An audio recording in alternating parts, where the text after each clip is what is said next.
ಎಲ್ಲರಿಗೂ ನಮಸ್ಕಾರ. ಎಲ್ಲರೂ ಹೇಗಿದ್ದೀರಾ? ವಿಡಿಯೋ ಮಾಡಿ ತುಂಬ ದಿನ ಆಯಿತು. Welcome back to my channel or lifestyle blogs by Savi. So ನಾನೊಂದು ಡಿವೈನ್ ಟ್ರಿಪ್ಪಿಗೆ ಹೋಗಿದ್ದೆ. ರಾಮೇಶ್ವರ. ಬನ್ನಿ ನನ್ನ ಜೊತೆ ರಾಮನಾಥ ಸ್ವಾಮಿ ದರ್ಶನ ಮಾಡೋಣ. ಸೊ ಮೈಸೂರಿಂದ ಯಾವುದು ಡೈರೆಕ್ಟ್ ಬಸ್ ಆರ್ ಟ್ರೈನ್ ಏನೂ ಇಲ್ಲ. ಸೊ ಅಲ್ಲಿಂದ ನಿಯರೆಸ್ಟ್ ಪಾಯಿಂಟಿಗೆ ರೀಚ್ ಆಗಬೇಕು. ಸೊ ನೈಟ್ ನಾನು ಬಸ್ ಬುಕ್ ಮಾಡ್ಕೊಂಡಿದ್ದೆ. ನೈಟ್ 10 o'clock ಅಷ್ಟೊತ್ತಿಗೆ ನಾನು ಮಧುರೈಗೆ ಬುಕ್ ಮಾಡ್ಕೊಂಡಿದ್ದೆ. ಅಲ್ಲಿಂದ ಮಧುರೈ ರೀಚ್ ಆದ ಅರ್ಲಿ ಮಾರ್ನಿಂಗ್ ಅಷ್ಟೊತ್ತು 7 o'clock ಅಷ್ಟೊತ್ತಿಗೆಲ್ಲ ನಾನು ಮಧುರೈ ರೀಚ್ ಆದೆ. ನಾನು ಮಧುರೈಗೆ ಅರ್ಲಿ ಮಾರ್ನಿಂಗ್ ರೀಚ್ ಆದೆ. ಸೊ ಅಲ್ಲಿ ಸ್ವಲ್ಪ ಪ್ಲೇಸಸ್ ಎಲ್ಲ ನೋಡಿಕೊಂಡು, ಏಕೆಂದರೆ ನಾನು ಟ್ರೈನ್ ಇದ್ದಿದ್ದು ನೈಟ್ 11 o'clockಗೆ. ಸೊ ಅಲ್ಲಿವರೆಗೂ ಎಕ್ಸ್ಪ್ಲೋರ್ ಮಾಡಿ ನೈಟ್ ಬಂದರೆ ಒಳ್ಳೆ ಮಳೆ, ಸೈಕ್ಲೋನ್ ಫಾರ್ಮ್ ಆಗಿತ್ತು. ಸೊ ಇದರಲ್ಲೇ ವಿಸಿಟ್ ಮಾಡಬೇಕಾ ಅಂತ ಅಂದ್ಕೊಂಡೆ, but still I did it. Early morning ಬೆಳಗಿನ ಜಾವ 5 ಗಂಟೆ ಅರೌಂಡ್ ಆಗಿದೆ. ಒಳ್ಳೆ ವ್ಯೂ ಮಿಸ್ ಮಾಡಿಕೊಂಡೆ. ಬಿಕಾಸ್ ಬೆಳಗ್ಗೆ ಬಂದಿದ್ದರೆ ಇದ್ರ ವ್ಯೂ ಮಾತ್ರ ಸೂಪರ್ವಾಗಿರೋದು. ಬಟ್ ನೈಟ್ ಟೈಮ್ ಕೂಡ ಚೆನ್ನಾಗೇ ಇದೆ ಇದು. ನೀವೇನಾದರೂ ಪ್ಲ್ಯಾನ್ ಇದ್ದರೆ ಕರೆಕ್ಟಾಗಿ ನೋಡ್ಕೊಂಡು ಬನ್ನಿ. ನನಗೆ ಟೈಮ್ ಕನ್ಸರ್ನ್ ಇದ್ದಿದ್ದರಿಂದ ಸೊ ನಾನು ಈ ಥರ ಪ್ಲ್ಯಾನ್ ಮಾಡ್ಕೊಂಡು ಹಿಂಗೆ ಬಂದೆ. ಒಂದು ಸತಿ ಆದರೂ ನೀವು ವಿಸಿಟ್ ಮಾಡಬೇಕು ಈ ಟ್ರೈನಲ್ಲಿ. ಒಳ್ಳೆ ಎಕ್ಸ್ಪೀರಿಯೆನ್ಸ್, ಒಳ್ಳೆ ಫೀಲ್ ಇತ್ತು. ನಿಮಗೇನಾದರೂ ಟೈಮ್ ಕನ್ಸರ್ನ್ ಇದ್ದರೆ, ಲೈಕ್ ನನಗೆ ಇಷ್ಟೊತ್ತು ಟ್ರಾವೆಲ್ ಮಾಡೋಕ್ಕಾಗಲ್ಲ ಅಂತಂದರೆ, ನಿಮಗೆ ಬೇಕಾದಷ್ಟು ಬಸ್ಗಳು ಮಧುರೈಯಿಂದ ಇದೆ. ಮಧುರೈಯಿಂದ ರಾಮೇಶ್ವರಂಗೆ ಬೇಕಾದ ಬಸ್ ಇದೆ. ಆ್ಯಂಡ್ ಟೈಮ್ ಕೂಡ compare to train, by road it is very near. ಕರೆಕ್ಟಾಗಿ ರೀಚ್ ಆಗ್ಬೋದು.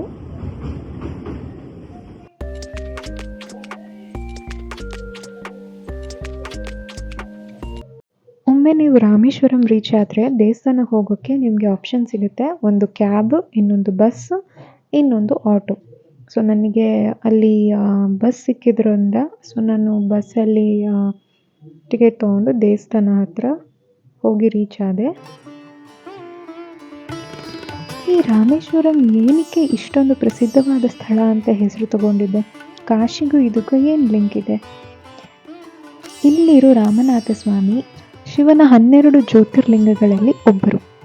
ಇಲ್ಲಿರೋ ದೇವಸ್ಥಾನ ರಾಮಾಯಣ ಕಾಲದಿಂದಲೇ ಶ್ರೀರಾಮಚಂದ್ರ ಪ್ರಭು ಇಲ್ಲಿನ ಲಿಂಗವನ್ನು ಸ್ಥಾಪನೆ ಮಾಡಿದ್ದಾರೆ ಅಂತ ಒಂದು ಪುರಾತನ ಕಥೆ ಇದೆ. ಶ್ರೀರಾಮಚಂದ್ರ ಪ್ರಭು ರಾವಣನ ಸಂಹಾರ ಮಾಡಿದ್ದಕ್ಕೆ ಅವರಿಗೆ ಪಾಪ ಬಂತಂತೆ. ಆ ಪಾಪವನ್ನು ಹೋಗಿಸ್ಕೊಳ್ಳೋದಕ್ಕೆ ಅವರು ಈ ರಾಮೇಶ್ವರಮಲ್ಲಿ 22 ಬಾವಿಗಳನ್ನ ನಿರ್ಮಿಸಿದ್ರಂತೆ ತಮ್ಮ ಬಾಣದಿಂದ. ಹಾಗೆ ಆ ಸ್ನಾನ ಮಾಡಿ ಅಲ್ಲೇ ಒಂದು ಲಿಂಗವನ್ನು ಕೂಡ ಪ್ರತಿಷ್ಠಾಪನೆ ಮಾಡಿದ್ರಂತೆ. ಅದೇ ರಾಮನಾಥ ಸ್ವಾಮಿ ಲಿಂಗ. ಸೊ ಅದೇ ಥರ ಇಲ್ಲಿ ಬರೋ ಜನರು ಎಲ್ಲ ಏನು ಅವರ ನಂಬಿಕೆ ಏನು ಅಂತಂದರೆ, ಇಲ್ಲಿರೋ 22 ಬಾವಿಗಳನ್ನ ನೀರಿನಿಂದ ಅವರು ಸ್ನಾನ ಮಾಡಿದರೆ ತಮ್ಮ ಪಾಪದಿಂದ ಮುಕ್ತಿ ಆಗ್ತಾರೆ ಅನ್ನೋದು ಒಂದು ನಂಬಿಕೆ. ಸೊ ಈ ತೀರ್ಥ ಸ್ನಾನ ಮಾಡೋದಕ್ಕೆ ನಿಮಗೆ 25 ರೂಪಾಯಿ ಚಾರ್ಜ್ ಮಾಡ್ತಾರೆ. ಅದು ಗೌರ್ಮೆಂಟ್ ಕಡೆಯಿಂದ, ದೇವಸ್ಥಾನ ಕಡೆಯಿಂದ. ಹೊರಗಡೆ ಸ್ಕ್ಯಾಮ್ ನಡೆಯುತ್ತೆ. ಸೊ ಸ್ವಲ್ಪ ಹುಷಾರಾಗಿರಿ. ಒಬ್ಬೊಬ್ಬರು ನಾನು 1000 ರೂಪಾಯಿಗೆಲ್ಲ ಮಾಡ್ತೀನಿ, 2000ಗೆ ಎಲ್ಲ ದರ್ಶನ ಮಾಡ್ತೀನಿ ಅಂತಾರೆ. ಬಟ್ ಅದೆಲ್ಲ ಹೋಗೋ ಅವಶ್ಯಕತೆ ಇಲ್ಲ. ಈ ಕಾರಿಡಾರ್ ನೋಡ್ತಿದ್ದಾರಲ್ಲ, ಈ ದೇವಸ್ಥಾನ ಕಾರಿಡಾರ್, ಈ ಕಂಬಗಳು, ಇದೇ ವರ್ಲ್ಡ್ಸ್ ಲಾಂಗೆಸ್ಟ್ ಕಾರಿಡಾರ್ ಅಂತ ಹೇಳ್ಬೋದು. ಇದನ್ನು ನಾವು ಕಾಶಿಗೆ ಹೋದರೆ ಎಷ್ಟು ಪುಣ್ಯ ಸಿಗುತ್ತೋ, ನಮಗೆ ಪಾಪ ಮುಕ್ತಿ ಸಿಗುತ್ತೋ ಅಷ್ಟೇ ಕೂಡ ಇಲ್ಲೂ ಕೂಡ ಸಿಗುತ್ತೆ. ಅದಕ್ಕೆ ನೋಡಿದ್ರೆ ಮುಕ್ಕಾಲು ಭಾಗ ನಿಮ್ಮ ನಾರ್ತ್ ಪೀಪಲ್ಲೇ ಇರ್ತಾರೆ.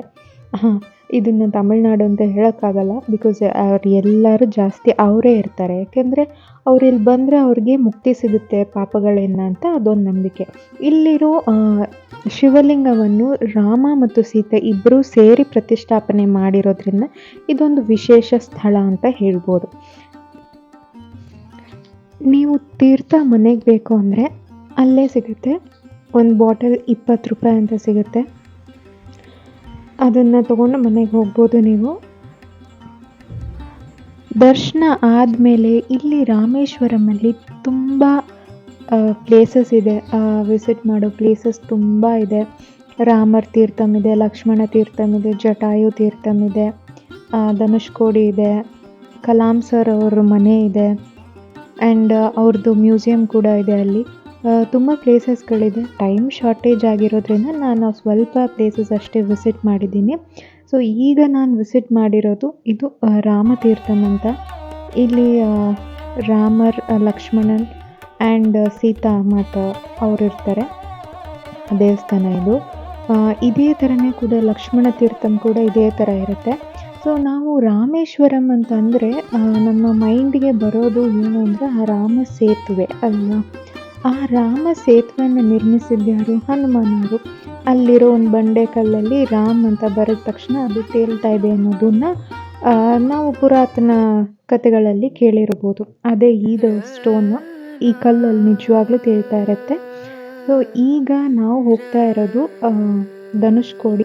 ವಿಭೀಷಣ, ರಾವಣನ ತಮ್ಮ, ಬಂದು ರಾಮನ ಜೊತೆ ಸೇರೋ ಸ್ಥಳ ಇದು. ಈ ಸ್ಥಳದಲ್ಲೇ ಕೋದಂಡರಾಮ ಟೆಂಪಲ್ ಅಂತ ದೇವಸ್ಥಾನ ಅಂತ ಒಂದು ಮಾಡಿರ್ತಾರೆ. ಅದನ್ನೇ ನೀವು ರೈಟ್ ಸೈಡಲ್ಲಿ ನೋಡ್ತಾ ಇದ್ದೀವಿ.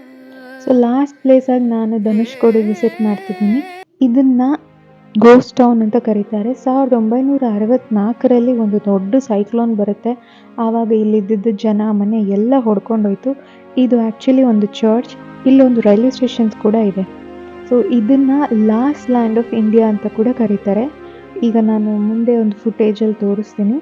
ಇದನ್ನು ಅರಿಚಲ್ ಮುನೆ ಅಂತ ಹೇಳ್ತಾರೆ. ಇಲ್ಲಿಂದ ನಾವು ಶ್ರೀಲಂಕಾ ನೋಡ್ಬೋದು. ಇಲ್ಲಿಂದ ಶ್ರೀಲಂಕಾ ನಾನು ತೋರಿಸಿರೋ ಎಲ್ಲ ಪ್ಲೇಸಸ್ನ ನೀವು ಆರಾಮಾಗಿ ವಿಸಿಟ್ ಮಾಡ್ಬೋದು. ಟೈಮ್ ಕಮ್ಮಿ ಸಮಯದಲ್ಲಿ ವಿಸಿಟ್ ಮಾಡೋ ಪ್ಲೇಸಸ್ ಇವೆಲ್ಲ. Thanks for watching my video. ಫ್ಯೂಚರಲ್ಲಿ ಏನೋ ಒಂದು ಬ್ರಿಡ್ಜ್ ಕನ್ಸ್ಟ್ರಕ್ಷನ್ ಪ್ಲಾನ್ ಇದೆ Rameswaram to Sri Lanka. Everything goes well. By road ಹೋಗಿ ಬರ್ಬೋದು ಒಂದ್ಸತಿ. ಸೊ ನಿಮ್ಮ ಬೆಂಬಲ ಹೀಗೆ ಇರಲಿ ಅಂತ ಹೇಳ್ತಾ ಇದ್ದೀನಿ. Until next time, bye. At lifestyle blogs by Savi ಮರಿಬೇಡಿ. ಬಾಯ್.